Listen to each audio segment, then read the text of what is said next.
Siyempre, maganda tayong lahat.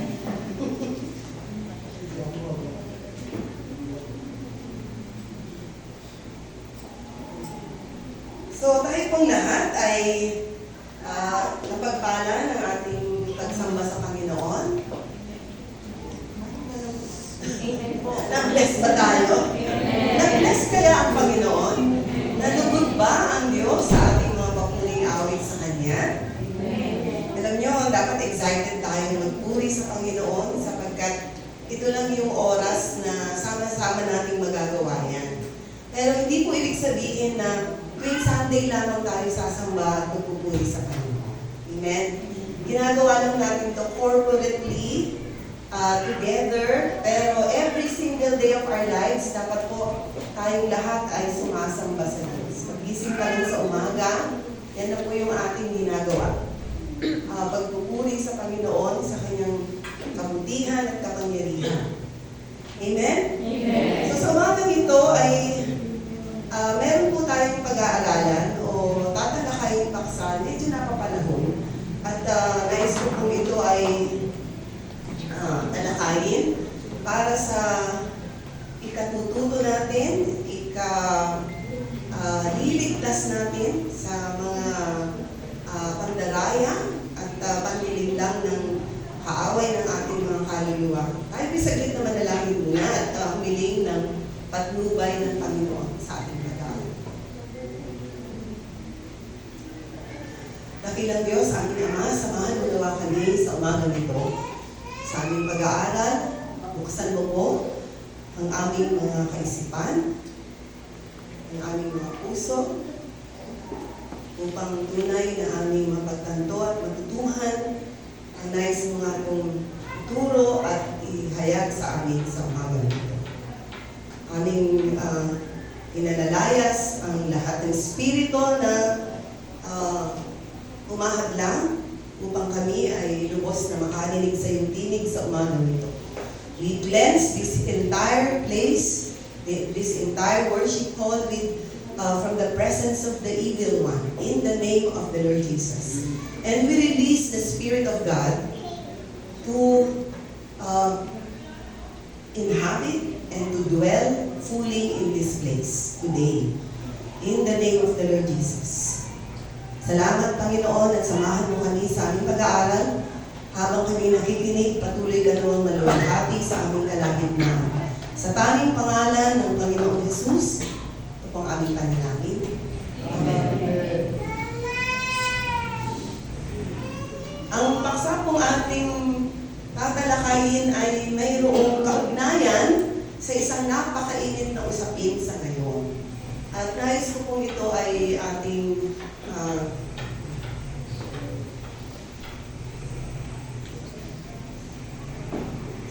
medyo I feel.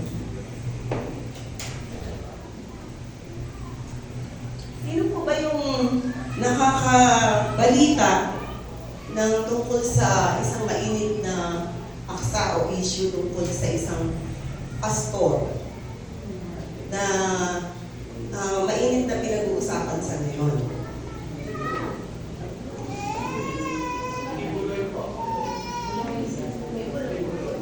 Meron pa bang ibang pinag-uusapan na iba?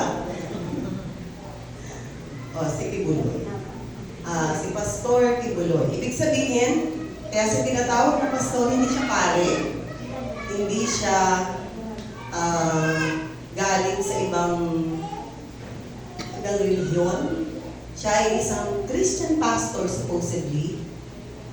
Kaya pastor ang tawag sa kanya. Pero nakakalungkot po sapagkat siya ay meron siyang ginamit na titulo para sa kanyang sarili, yung the appointed son of God.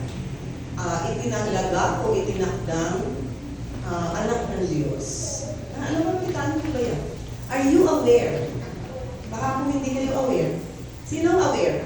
Sinong may pagkaalam? Okay, bakit naman please? Para alam ko kung sino po ba yung kinakausap ko rito? Meron po ba kayong awareness? Sino yung wala? Hindi ko alam yung sinasabi mo, Pastora. Pakitaas na kami ba yan? Ayun, isang sister sa likod. Sino pa? Sino pa? Aware. Yung hindi po aware. Yung hindi, wala kayong alam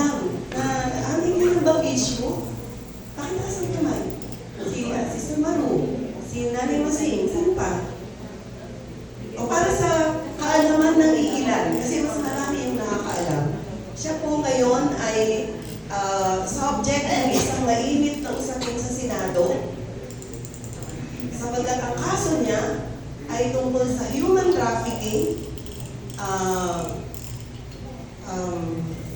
rape, child molestation, and meron pa tungkol sa pera yung parang pag-transport ng so many thousands of dollars from the US to the Philippines. So, medyo ang usapin ay hindi lang dito sa Pilipinas, kung hindi doon sa Amerika. Doon medyo mas mabigat dahil ipina-arrest na daw po siya sa FBI nila. Dito naman ang nagpapa-aresto ay Senado pala. Wala bang lahat ng kasong nasampa sa kanya sa Davao, kasi nasa Davao na siya, na-dismiss lang. So anyway, bakit nagkaganito ang isang Kristiyanong pastor supposedly? Uugatin natin, siya po ay nagpanggap na appointed son of God. At siya daw ay si Christ. Siya daw ang nagmamayari ng mundo at wala makakaparoon sa langit kundi sa pamamagitan niya. So, alam niyo, pagka naririnig ko siya, parang sumisikip ang dibdib ko. Dahil yung mga sinasabi niya ay, sabi nga sa English, ang tawag niyan is blasphemous. Blasphemy. Sa Tagalog, pamumuso. Sa Tagalog ay meron mabigat na paglapastangan sa Diyos dahil ini-install mo ang iyong sarili na kapantay ng Diyos. At nagsimula yan, ang sabi ay way back April 2005, nung dineclare niya that he was the appointed son of God. So, bakit po natin kailangan talakayin yan? Hindi naman tayo membro ng Kingdom of Jesus Christ, yan po yung tawag sa kanyang grupo. At parang malayo naman tayo sa Davao, kung saan naroon yung main church ng KOJC. Malayo yun, hindi rin tayo membro, pero dapat na maging mulat tayo sa mga ginagawang panlilinlang ng dyablo sa mga huling araw. At hindi po ibig sabihin na dahil nag-aaral tayo ng Biblia ngayon, nasa Panginoon na tayo, nakaranas tayo ng buhay ni Kristo, na born again tayo, ligtas na tayo sa panlilinlang ni Satanas. Kasi ito pastor pa Nakita niyo po? Ba? Pastor na Nagtuturo ng Biblia, paano nangyari na nalinglang siya ni Satanas? Ibig sabihin, mga kapatid, kailangan na maging mulat tayo, handa tayo, alam natin kapag may sumusulpot na ganitong katuruan, kung paano natin titimbangin ang totoo at ang kasinungalingan. Hindi po pwedeng pastor lang nakakaalam yan. Dapat lahat ng mga mananampalataya marunong tumimbang at mag-evaluate ng tama, ng katotohanan at kasinungalingan. Dahil hindi naman pwedeng nasa tabi mo palagi ang pastor na pagtanungan mo. Hindi po ba? May mga sitwasyon na pwedeng may kumausap sa iyo, lalatagan ka ng napakagagandang mga salita, at lalo na ang galing pong magsalita ni Pastor Timuloy. Mapapahanga ka, mapa-Ingles, mapa-Tagalog, kaya niya. Kaya niyang makipagsabayan sa mga English-speaking countries or nationals, at magaling siyang hayag ng magsalita extemporaneously. So kung dadaanin sa galing sa pagsasalita, pwede kang maakit, pwede kang mahulog, pwede kang malinlang at madaya. Kaya hindi po sa galing sa pagsasalita. Actually, kung hindi po natin kakayanin tapusin ngayon, sa susunod na linggo, pag-aaralan natin, paano ba natin ma-spot o malalaman kung itong taong to na napakagaling magsalita at mukhang disente naman, maayos naman, eh niloloko ako.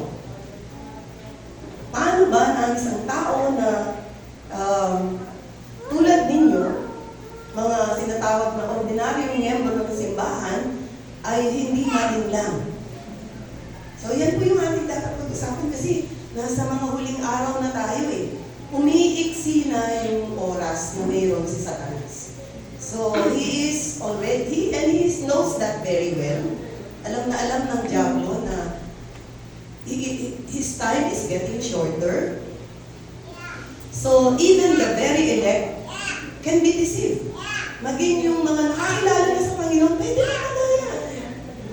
Kapag nagpapetiks-petiks tayo, kapag hindi natin sineryoso ang pakikipag-ugnayan natin sa Panginoon, at kapag hindi natin lubos na inaral ang mga salita ng Diyos.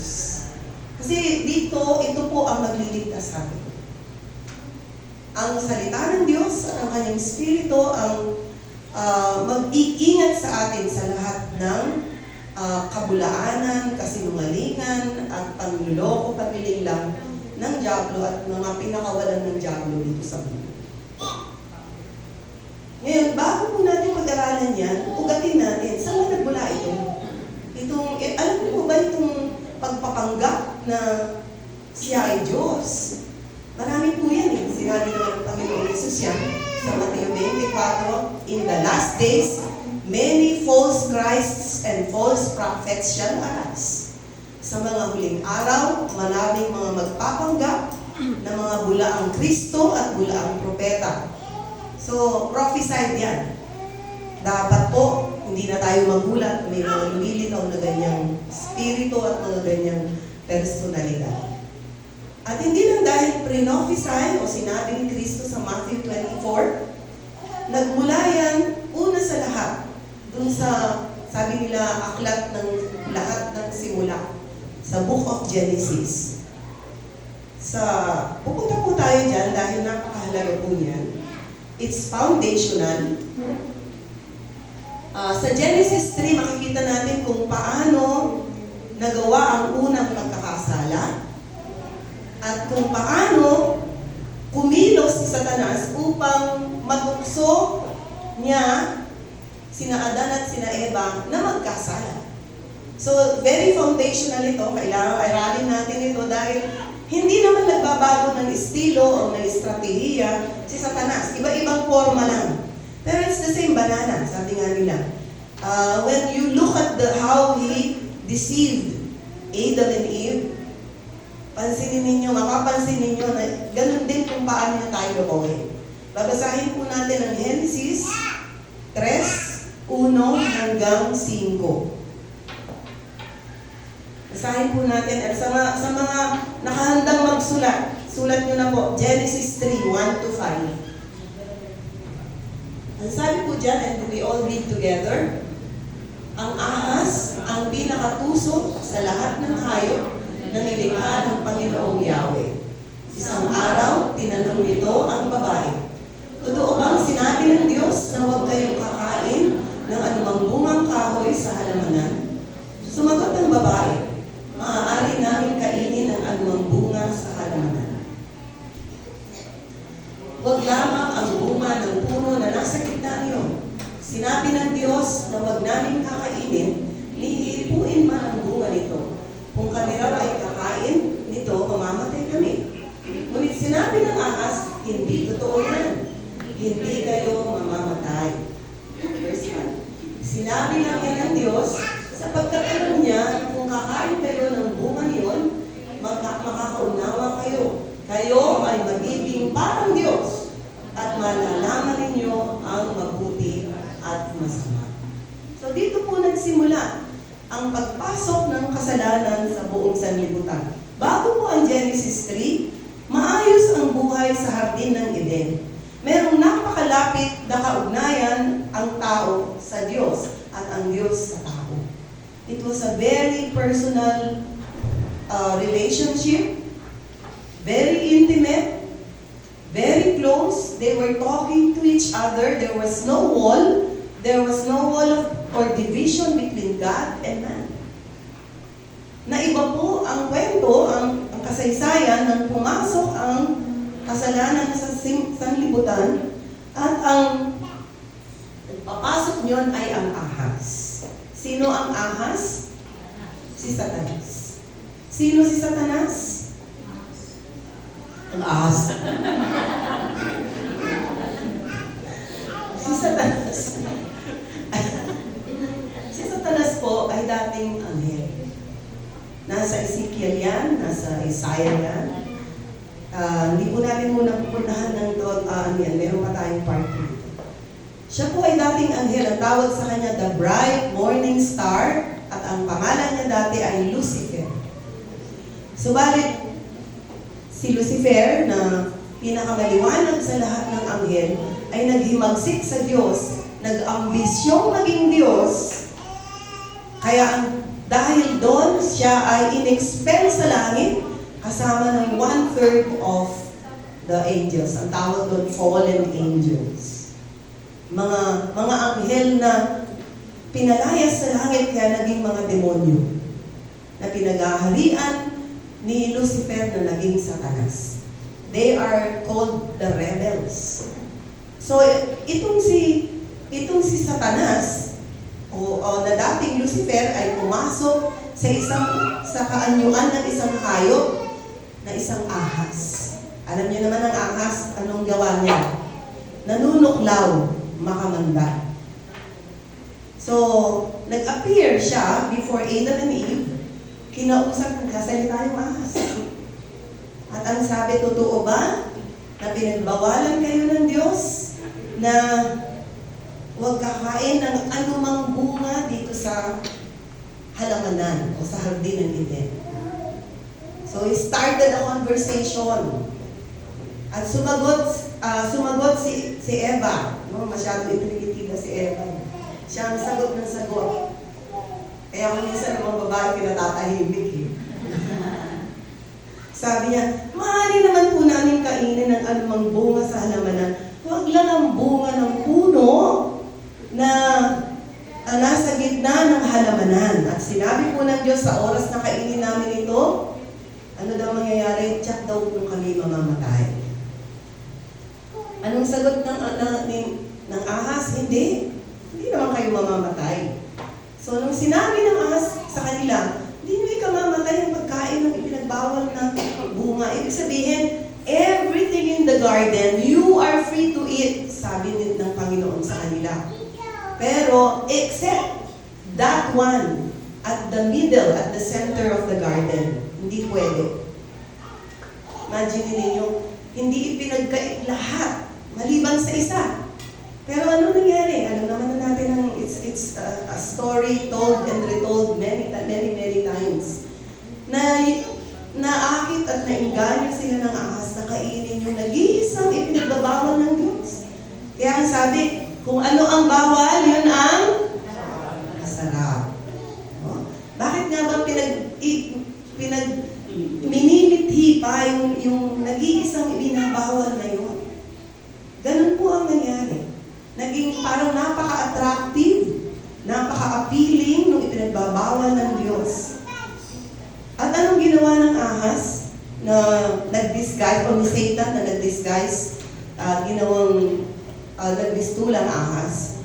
Ginawa niyang sinungaling ang Diyos. Sabi niya, hindi totoo yan. Hindi niyo ikamamatay ang pagkain ng ipinagbabawal na bunga. Ginawa niyang sinungaling ang Diyos. At pangalawang ginawa niya, siniraan niya ang Diyos. Sabi niya, kaya ayaw kayong pakainin ng bungang yan kasi sa oras na kainin niyo yan, magkakaroon kayo ng knowledge of good and evil. Malalaman ninyo ang mabuti at mali o masama. You will have the ability or the knowledge to discern both good and evil.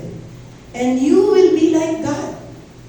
So parang sinasabi niya, kasi ang Diyos, gusto niya, siya lang ang magaling, siya lang ang nakakaalam ng masama, ng mabuti at masama, kaya pinagkakait niya sa inyo yung bungang yan, ayaw niyang maging katulad niya kayo. So nakikita niyo ba mga kapatid kung paano we have to study this very intently. Anong ginawa ng diablo kay Adan at kay Eva? Una, ginawa niyang sinungaling ng Diyos. Paano ba nangyayari ito? Minsan ba nakakarinig po tayo ng paghahayag ng salita ng Diyos? Makakarinig ka ng parang may boses na nagsasabing, oh, hindi naman totoo yan eh.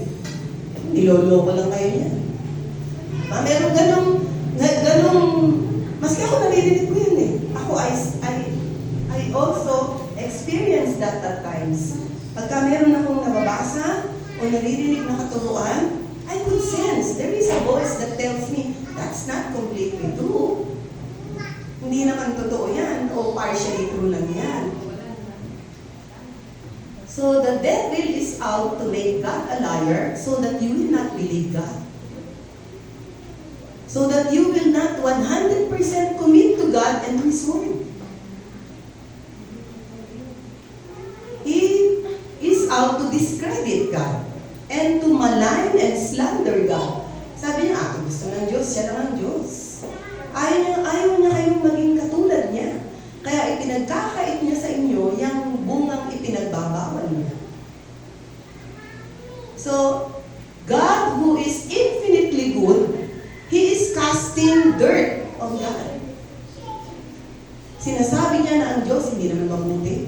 Tingnan niyo, pinagkakait sa inyo yung pagkaalam ng Diyos na mabuti at masama para hindi niya kayo maging katulad. Naniniwala po ba tayo mabuti ang Diyos? At walang pwedeng ikapit na kasamaan sa Diyos? Amen. Dahil kapag mayroong konting kasalanan, o konting pag-iimbot, konting masamang intensyon na galing sa Diyos, hindi siya Diyos. Because God is the epitome, is the perfect example of goodness. No one can accuse God of evil. And here is Satan accusing God of ill intent. Bakit? Sabi ko nga po sa inyo, bakit siya pinalayas mula sa langit? Sapagkat nag-ambisyon siya, nasa Isaiah 14 po yan. Hanapin niyo doon. Hindi ko po ibibigay ang mga verses, hanapin niyo doon. Na siya ay nag-ambisyon na maging tulad ng Diyos, pumantay sa Diyos at maging Diyos. So yung ambisyon na niyang yan ay inilipat niya kay Adan at kay Eva. The moment you eat of that fruit, you will become like God. You will become like Him, knowing good and evil. Ano ang inilipat niya? Yung demonic ambition to be like God. Kaya po itong Pastor Pibuloy na ito, hindi naman po siya nag-iisa. Napakarami po prior to him na nagpanggap, na nagsabi na sila ang tagapagligtas, sila ay Diyos, sila ang Kristo, sila ang magsasalba ng mundo. Pag narinig niyo po yung boses ni Pibuloy, maninindig ang palihig niyo. Dahil sinasabi niya talaga in no uncertain terms na walang makakarating sa alangit kundi sa pamamagitan ko. Those are the exact words of Jesus. And who are you? Who are you to say those words? Sabi ko, grabe. Naantay ko na lang bumukang lupa. At napakahaba ng taon, parang 38 years na ba? Or how many years has this kingdom been in existence? Sabi nga ni Pastor Rene, pag galing po siya ng Davao, pag lumalapag ang eroplano, makikita mo yung kanyang kingdom. Ang laki. School, meron siyang Jose Maria College. Pero napakalawak. Actually, binuksan yata recently last week, yung kanyang kingdom. It was open to bloggers. para makita yung loob. Grabe. Para kang nasa isang paraiso. Napakaraming bulaklak. Napakaganda ng paligid. It was so beautiful. It was a man-made garden or paradise, seemingly.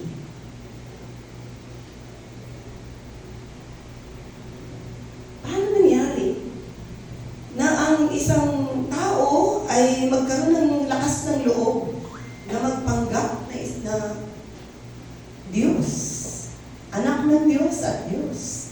Wala raw makakaparoon sa kalangitan kundi sa pamamagitan niya. Kailangan yung dumaan sa akin. Ganun katinding pagpapanggap. At mga kapatid, kung wala tayong alam sa Biblia, napakahirap po na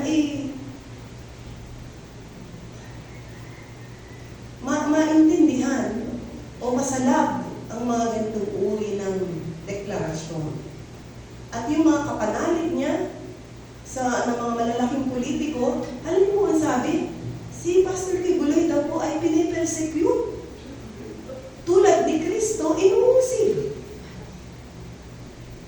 Si Kristo inuusig sa pagsasabi ng katotohanan. At dahil dito ay inalay niya ang kanyang buhay para sa ating kaligtasan. Itong impostor ay inuusig sapagkat may aligasyon na siya ay nangahalay, nangre-rape. Hindi lang ng mga babae, kundi mga ano tawag doon? Mga minor de edad. At hindi lang kasi may mga members siya na foreigners eh. Hindi lang mga Pilipina, may mga from other nations. Human trafficking. Alam mo ba ibig sabihin ng human trafficking? Nagpapadala ka ng tao sa iba-ibang bansa na illegal. Na may mga mali at falsified documents. Can you imagine a pastor doing that? Kasi po, ang isang kasalanan, nanganganak ng marami pang kasalanan. Kung ikaw ay nagpapanggap na isang Diyos, manganganak pa yan ng ibang kasalanan. This person, sabi ko nga, so indignant, parang beyond forgiveness. Dahil ang daming taong nasira ang buhay. Mga tao na kung nakakapanood po kayo ng Senate hearing, mga nag-iiyakan sila. Paano sila napapaniwala sa loob ng maraming taon. Bakit po natin kailangan talakayin ito? Ano ba ito? Mr. Nomi, parang ano na ito Parang political issue na ba ito? O social issue? No. We need to be mindful na maraming pakawala si Satanas dito sa mundo. At hindi po tayo pwedeng magmaang-maangan. Hindi tayo pwedeng insulated. We need to be aware of what is happening. Dahil pag hindi ka aware, masasakman ka eh. Pag hindi ka aware in your bubble, pwedeng may nangyayari na wala kang kamuwangan at nasakman ka na. Kaya po, kailangan natin siyang talakayin. Una sa lahat, ang kasalanang ito ay nakasaad sa Biblia at hindi kung maparusahan lang si Pastor Kibuloy, may susulpot pang iba pa in the future. And so it is the responsibility of the church to warn you na magbigay ng babala sa mga tao makakarinig ng salita ng Diyos. Upang hindi tayo maging ignorante, upang hindi tayo maging bulag sa kung paano nanlilinlang si Satanas sa kasalukuyang panahon. Hindi po palaging kailangan lang nating mapalakas ang loob natin. Kailangan din matuto tayo. Matuto tayong umiwas sa mga mayroong masamang tangka, mayroong masamang layunin na tayo ay lokohin at linlamin. Ano pa ang kanyang kasalanan? Siya po ay sabi nga, the richest pastor in the Philippines, or probably, I don't know, kung siguro sa Amerika mas maraming mayaman sa kanya. But he is the only billionaire pastor in the Philippines today. Alam niyo po ba yun? Nag-iisang bilyonaryong pastor sa Pilipinas. Paano siya naging bilyonaryo? Merong nagsasabing he land grab. May mga ekta-ektaryang lupa na pag-aari ng isang tribal chieftain na nung tumanggi na ibenta yung kanyang lupain dahil pag-aari ng kanyang angkanyo, nung tumanggi, after a few months, pinatay. So, wala pong kasong na isang pa. At wala rin, hindi na rin nalaman kung sino ang pumatay. Pero eventually, napasakamay yung Pastor Kibro, yung property niya. And there were records in Davao that says so. Paano na ang isang pastor ay magiging bilyonaryo? Naalala niyo yung kwento ni Pastor Rene, yung kalabaw na nagtatakbo, yung inalok, maging pastor. Dahil wala nga eh. Diba? Dapat hindi ganun ang pastor natin. Pagka nagkaroon tayo ng full-time pastor dito, bubuhayin natin yung pastor natin. Pero hindi naman siya papaka-bilyonaryo. Imagine niyo, naging bilyonaryo yung pastor na yun. Samantalang yung mga membro niya, alam niyo, may na-encounter po ba kayo dito sa Maynila? Ang kumakain kayo sa restaurant na lumalapit at nagbebenta ng ballpen. Ballpen na may kasamang kalendaryo. Nakabili ka na ba na? Ako nakabili na niya ng ilang beses.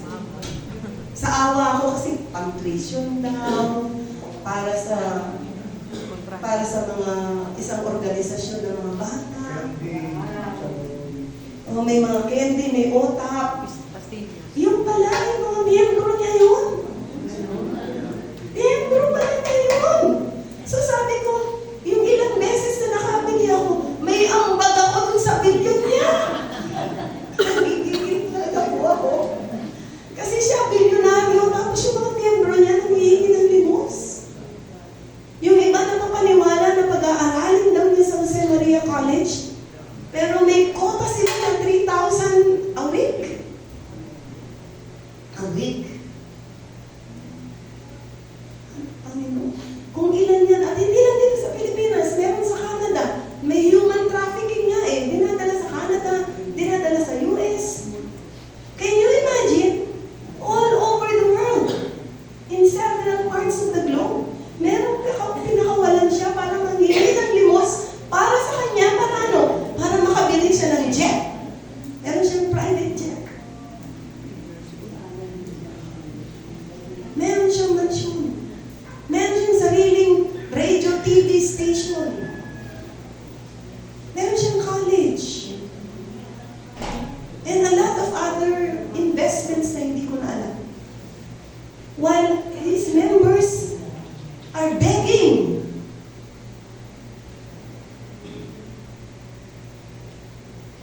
Anong sabi ni Jesus? Sabi niya, I have come into this world to give you life, a life that is abundant.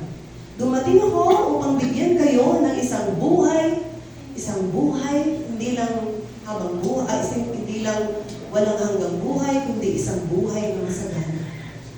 Pero in that same verse, John 10:10, sulat nyo na lang po. Ang magnanakaw, the thief has come to steal, ang dumating ng magnanakaw upang magnakaw, pumatay at manira.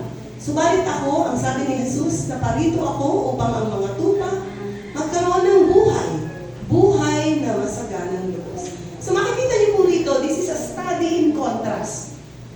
Sa John 10:10, natin kung paano pinaghambing si Satanas at ang Panginoong Hesus. Si Satanas dumating upang magnakaw, pumatay, at manira. Ang Panginoong Hesus dumating upang magbigay ng buhay, isang buhay na walang hanggan, isang buhay na masagana.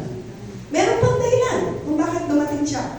Sa unang Juan 3, dumating siya, si Jesus, upang wasakin ang mga gawa ni Satanas sa ating mga buhay. Hallelujah!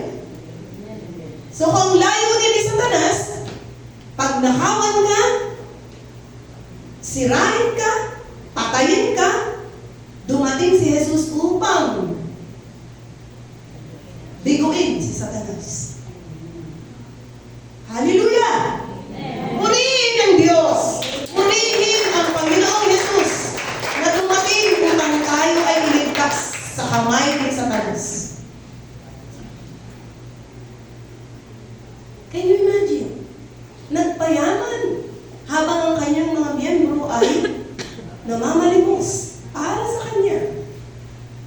Pagka nga birthday daw niya, I think April ang birthday niya, bukod sa tithes, bukod sa giving para sa mga orphanage, meron pa para sa birthday ni Pastor. Hindi naman po masama na pagpalain natin ang ating mga pastor. Wala akong masama dyan. Pero kung gagawin mo yan, meron pang sinabi yung isang nag-testify sa Senado na kapag naging member ka, kailangan magtrabaho ka na para sa kingdom. Kingdom of Jesus Christ, yung kingdom ni Bulo. Tayo po, meron tayong ganitong simbahan. Hindi po tayo nagtatayo ng kaharian ni Pastor Ismael. O kaharian namin ni Pastor Rene. Hindi po. Kaharian ng Diyos. At paano ba, nasan ba ang kaharian ni Kristo? Mga kapatid, hindi po siya kaharian na physical dito sa mundo. Ang kaharian ni Kristo nasa puso ng tao. Amen. Kapag si Kristo ang hari ng buhay mo, pinaghaharian ka ni Kristo, ang kaharian niya ay ang puso mo. Amen. The kingdom of Christ is within you. It's not a physical kingdom. We are not building personal, individualistic kingdoms. Sapagkat batid nating lahat, ang mundong ito mapaparang at matatapos. Walang dahilan upang magtayo tayo ng kaharian dito na physical. Ang kaharian ng Diyos aabutan natin sa kabilang buhay. Sa kasalukuyan ang meron tayo, kaharian ni Kristo dito sa puso natin. Kung siya ang ating hari, siya ang nasusunod sa ating buhay. Kung ikaw bumaba ka na sa trono ng iyong buhay, hindi na ikaw ang nasusunod, hindi na ikaw ang nag-ahari, si Kristo na, ang ibig sabihin, ang kaharian ni Kristo nasa puso. Amen. Amen. Palakpakan natin si Kristo, ang tunay na hari, hari ng mga hari, Panginoon ng mga Panginoon, Diyos ng mga Diyos. Hindi taong nagpapanggap. Alam niyo po, meron pang isang nagpanggap na Diyos. Hindi dito sa Pilipinas. Sa North Korea, noong 1949, humiwalay ang North Korea sa South Korea. Naging socialist. Ang South Korea remained to be a democratic country. Being a socialist country, sumara sila, ang North Korea. So dahil nakasara, merong isang leader na nagpanggap din Diyos, si Kim Il-sung. He was venerated as the God, as the great leader. Sa larawan niya, lumuluhod ang mga North Koreans. He was venerated, at tawag doon kulto. He was a cultic personality. And then, nung namatay siya, kung tunay na ibang Diyos na ang namamatay. Hindi naman nag-resurrect kagaya ni Jesus eh. But He died. And when He died, ang sumunod na Diyos ng North Korea, yung anak, si Kim Il-sung. Si Kim Jong-il, sorry. Si Kim Il-sung yun ang lolo. Yung anak, si Kim Jong-il. I-google nyo na lang. Kim Jong-il. Continued the cult. And then, currently, namatay din siya from heart attack eventually. Ngayon, ang current God and ruler in North Korea is Kim Jong-un. Grandfather, father, and grandson. Si Kim Jong-un, alam niyo po, sa ilalim ng kanyang pamumuno, 45% of the North Koreans are undernourished. Hindi kumakain ng tama. Minsan isang beses lang kumain. Minsan, hindi sumasapat. Alam niyo, nakalulunos yung mga babies doon. Nagpapayatan. Hindi ko lang mag-google kasi meron pong isang particular site na makikita mo mga bata, mga sanggol na ang papayat. Ang sabi, North Korea presently is 45% undernourished. Ibig sabihin, about half of the population do not eat or do not eat well, do not eat properly. Kulang sila sa pagkain. Lalo na dahil sa mga ginagawa nilang they spend so much for nuclear armaments. Ang mahal-mahal niyan. Ginagastusan nila yung nuclear weapons nila habang nagugutom ang kanilang mga mamamayan. And si Kim Jong-un bought about 1 million worth of vodka from Russia. Alam niyo po ba kung ano yung 1 million worth na yun?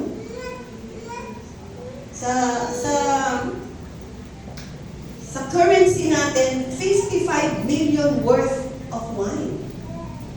Hindi imagine, gumastos siya para sa alak lang niya ng 55 million habang namamatay sa gutom ang kanyang mga nasasakupan. Ganyan po kapag ang nananakop ay hindi tunay na Diyos. Nang o-oppress, nang aabuso. Kaya napakalaki. Pag makikita po ninyo kung gaano kaiba ang tunay na Diyos sa nagpapanggap na Diyos. Kapag nagpapanggap ka lang, wala kang puso sa mga taong nasasakupan. Nagpapayaman ka habang naghihirap ang mga tao sa ilalim mo. Samantalang ang Diyos natin, si Kristo, namatay pa para sa atin. Iniwan pa ang kaluwalhatian ng langit para ano? Para bumaba bilang tao, nakipabuhay sa ating mga tao. Danasin kung anong dinaranas natin. At nag-alay ng buhay para sa atin. Sabi nga, He became poor. Though He was rich, Jesus was rich, He became poor for our sakes. Nakikita niyo ba yung contrast, mga kapatid? Ang tunay na Diyos, nagsasakripisyo dahil sa pagmamahal. Yung nagpapanggap na Diyos, anong ginagawa?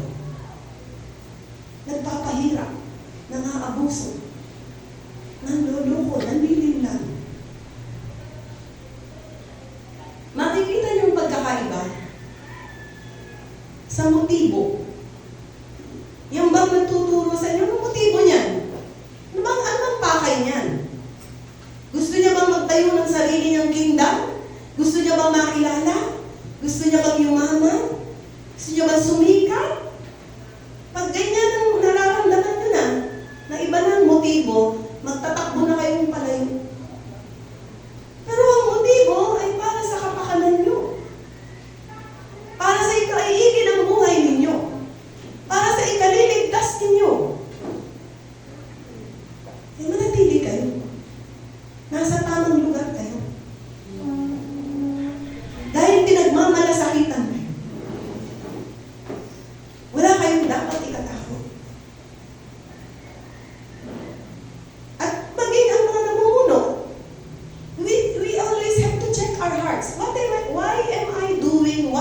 what I am doing.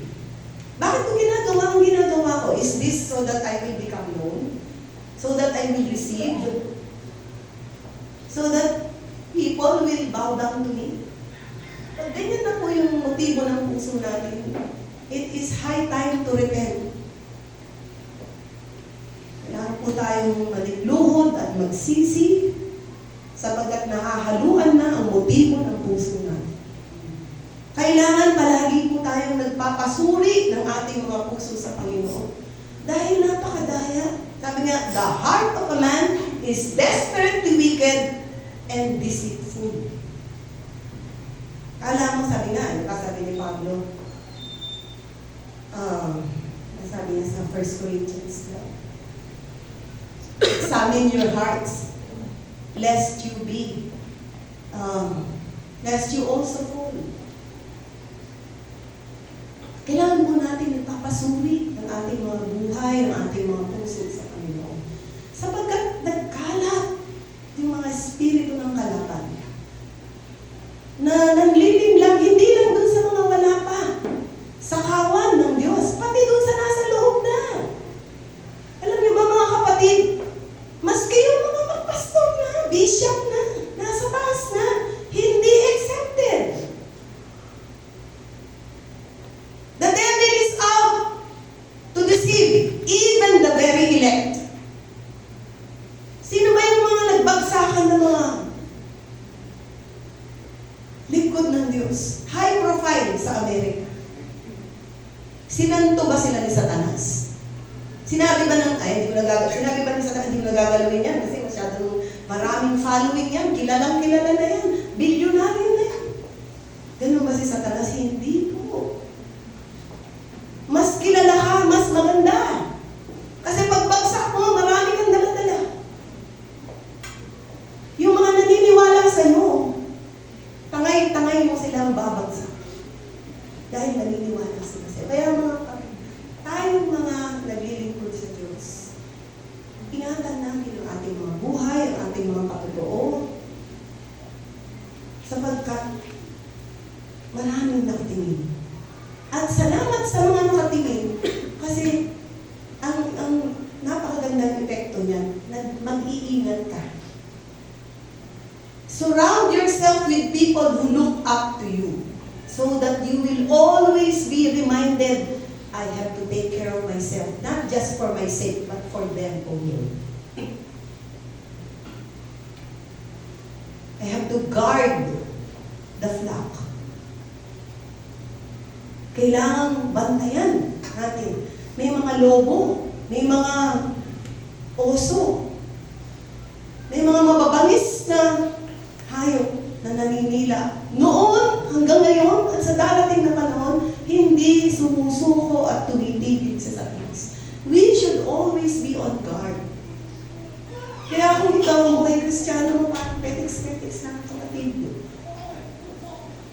Nasa isang digmaan po tayo. War between two kingdoms. And what is at stake is your soul. Always be under the banner of Jesus Christ and you will be protected. Lagi tayo magpailalim, magpasakop, sumunod sa Diyos upang manatili tayong ligtas. Dahil nung sumuway si Adan at si Eva, yun na, pumasok na ang kasalanan sa sanglibutan. Lahat na ng uri, sabi yung ganun, di ba, sinabi lang ng Diablo, di naman kayo mamamatay. Ayaw lang ng Diyos na siya lang ang Diyos na nakakaalam ng mabuti at masama. Alam niyo ba ang nangyari kay Eva? Hindi lang nila nalaman ang mabuti at masama. Naging masama sila. Nagkaroon sila ng kalikasang masama. Dati lahat ng kabutihan nasa kanila. They did not have to learn evil because God is good. Why do you have to learn evil? And because they wrongfully believed the devil, ano nangyari?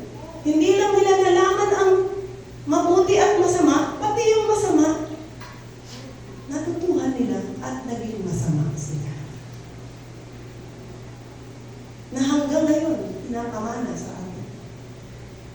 After nun, di ba? Ano nangyari? Pinatay ni Cain si Abel, dalawang anak, dahil sa inggit. Pumasok ang kasalanan sa sanlibutan. Nagkaroon ng inggitan sa magkapatid na humantong sa pagpatay kay Abel. Huwag po nating bibigyan ng puwang ang kasalanan sa ating mga buhay. Sino mang taong mag-ambisyon na maging Diyos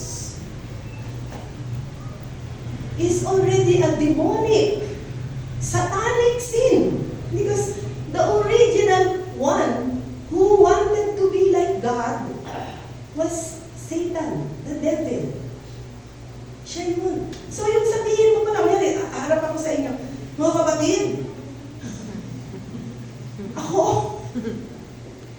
ang naatasan ng Diyos na maging anak niya sa kasalukuyang panahon. Walang makaparoroon sa Ama, hindi sa pamamagitan ko. Ano nang sinasabi ko? That is already a satanic declaration. Kasi nagsimula yan kay Satanas nung nagrebelde si Satanas sa Panginoon. Sa kalangitan. Nasa langit na, imagine nyo, nasa langit na na-expel pa. Kaya yung nag-aakala, hindi mo mawawala ang kaligtasan mo. Kahit anong gawin mo, mga lunya ka, pumatay ka, ligtas ka na. That is a lie from hell. Dahil kung tunay na ligtas ka, bakit ka papatay? Bakit ka mangangalunya? Ibig sabihin, wala pa yung tunay na kaligtasan sa'yo. Am I communicating, my brothers and sisters? Oh, ba't ang tahimik nyo? Natatakot tayo? Hindi tayo dapat natakot kay Satanas, ha?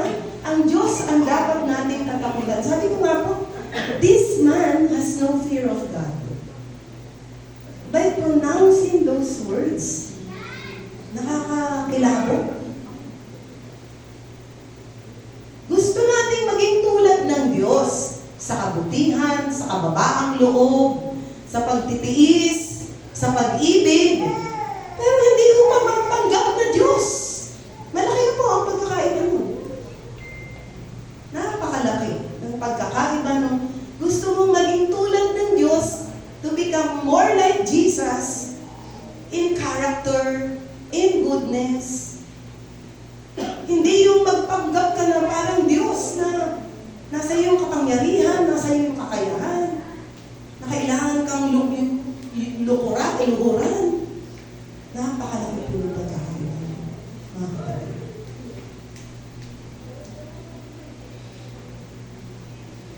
Tayo po ay dapat bulat sa mga nagaganap sa ating kapaligiran. Nananalangin, nagbabantay.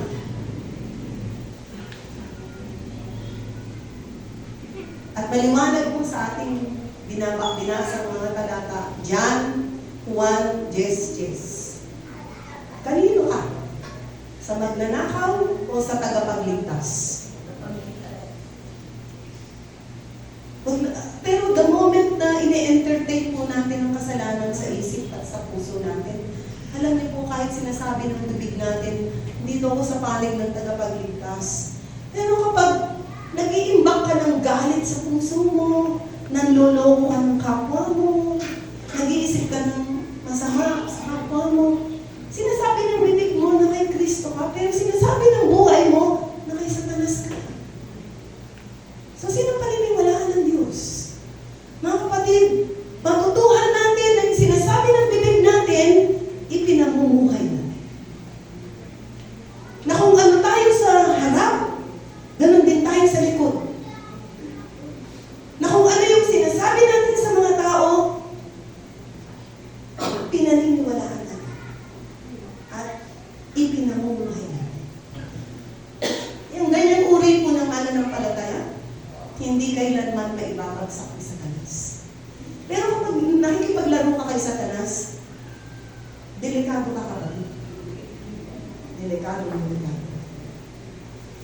Alam niyo yung ligtas ka na, gusto mo pang makipaglaro kay Satanas. Saan ka dadalhin niya? Kapag nasumpungan mo na si Jesus at kumalas ka pa, parang malaking insulto sa Diyos yan. Parang sinasabi mo, naranasan mo na kay Jesus. Naranasan mo na sa dati mong buhay na kay Satanas ka. At dahil naranasan mo pareho, dito ka pa rin. Hindi mo ba napakalaking insulto sa Diyos yan? Napakalaking sampal sa Panginoong Jesus yan. Naranasan mo na yung parehong buhay, pinipili mo pa rin yung buhay na malayo sa Kanya. Hari nawa mga kapatid, buksan ng banal na Espiritu ang ating mga puso para magwakas na ang panlilinlang ni Satanas. Pwede nasa loob ka ng simbahan, pero kung naniniwala ka dun sa bulong ni Satanas na, hindi naman totoo yan. Niloloko kayo. Pagka naniwala ka dyan, it's between you and God. Pwede naman tayo maglokohan eh. Pero alam ng Diyos. And we can never deceive God. At pinamamanhin ko lang po sa atin. Si Pastor Siki Buloy, hindi na pastor, pamilya namin yung pastor. Siki Buloy ay isang sabihin natin basic picture or example na ang mundong ito ay pinag-aharian ng Diyan. Siya ang Diyos ng sanglibutan. Sabi ganun, bumubulag, naglilinlang. Kaya tayo po, pastor ka o hindi, kailangan nag-aaral tayo ng salita ng Diyos. Kung maaari, hindi lang isang beses tapusin mo yung Biblia. From cover to cover. Every year, every 2 years, read the Bible. Until it becomes part of your system. Until hindi ka na pwedeng paglalaman. Kasi alam mo ang totoo. Amen, mga kapatid? May part po tayo. Tayo po tayo. Hallelujah.